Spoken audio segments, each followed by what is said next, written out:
Sri Lanka, the wonder of Asia. From huge rocks in the middle of forests, to herds of wild elephants and rolling hills, Sri Lanka has plenty to offer the nature lover. You will find a wide range of ecosystems here. There are coastal beaches, dry forests, and rainforests. There are foggy hills and mountain ranges. Sri Lanka has undergone rapid industrialization. With the liberalization of the economy, energy consumption has increased. Meanwhile, the population of the county has rapidly increased. And the result of this type of economical development is the increase in environmental pollution in Sri Lanka.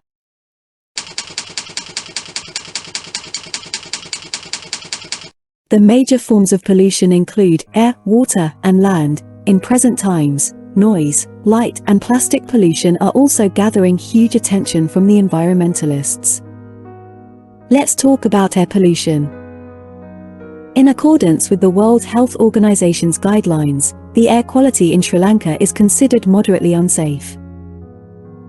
Most recent data indicates the country's annual mean concentration of PM2.5 is 11 micrograms per cubic meter, exceeding the recommended maximum of 10 micrograms per cubic meter.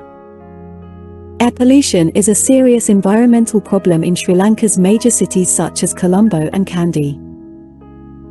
Air quality in Sri Lanka can be affected by vehicle emissions, waste burning, the agricultural industry, and petroleum refining. Available data indicates that Colombo can experience high levels of air pollution. Motor vehicles continue to be the most significant contributor to air pollution. Besides this, air pollution causes asthma, bronchitis, and the more dangerous lung cancer, especially in the metro cities.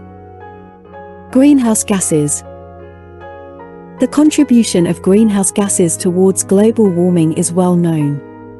Potential sources of greenhouse gases include paddy fields, animal farms, forest clearing and their burning, petroleum, combustion, and other industrial activities. Water pollution. Pollution of water is a serious problem faced by the world today. Millions of people in the world die every year from waterborne diseases such as cholera, typhoid, and diseases like hepatitis and amoebic dysentery. Despite having relatively good water resources, as a whole, Sri Lanka is prone to water problems.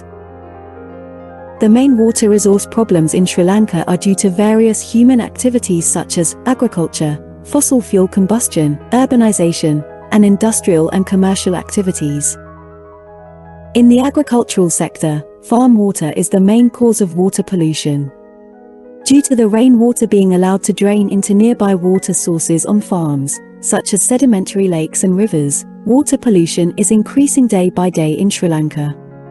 Excessive use of fertilizers can also lead to algae production, and this will lead to drinking water contamination, damaging to the water cycle, etc. In a developing country like Sri Lanka, groundwater cannot withstand expensive purification processes, and therefore prevention of pollution is the most cost-effective method of control. The matter got worse to Sri Lankans. On the 20th of May 2021, Express Pearl caught fire off the coast of Colombo, Sri Lanka. Sri Lanka's Marine Environment Protection Authority has warned that acid rains would possibly hit the island nation due to the burning Express Pearl container ship in the waters of the Colombo harbour. The Express Pearl was carrying 1,486 containers with 25 tons of nitric acid and several other chemicals and cosmetics. Additionally, tons of tiny plastic pellets have already washed up on local beaches nearby.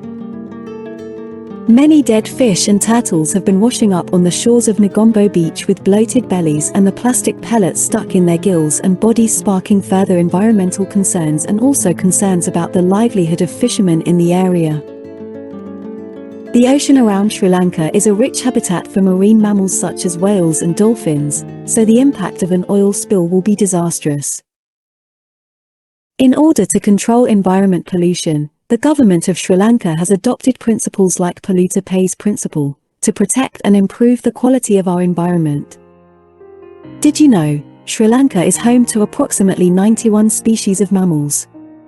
Of these 91, 16 are endemic and can only be found in Sri Lanka, while 14 are threatened, including the large sloth bear, the Sri Lankan leopard and the Sri Lankan elephant. Also, Sri Lanka is home to 171 reptile species, the majority of which are snakes. Apart from the environmental implications, deforestation in Sri Lanka has caused ill effects such as flooding, landslides and soil erosion from exposure of the deforested areas. It is also the primary threat to the survival of Sri Lanka's biodiversity. For many people in Sri Lanka, we're just happy to litter wherever we are and with no concern about the environment or potential impacts to wildlife. You only need to walk on a beach or see the aftermath of a party or other public gathering in Sri Lanka to understand the scope of the problem. To put an end to this mass pollution, we have to be the change. I believe the key here is discipline. And we can do tremendous amount of good to ourselves and for the people who are around us by looking at our own inadequacies and our own flaws and starting to build ourselves up as a more powerful individual. And if we are capable of doing that, then we are capable of taking our place in the community as effective leaders, and make wise decisions instead of unwise decisions. It has to start with individual responsibility before collective responsibility. Thank you for tuning in. If you like this video, consider giving a thumbs up. Have a wonderful day.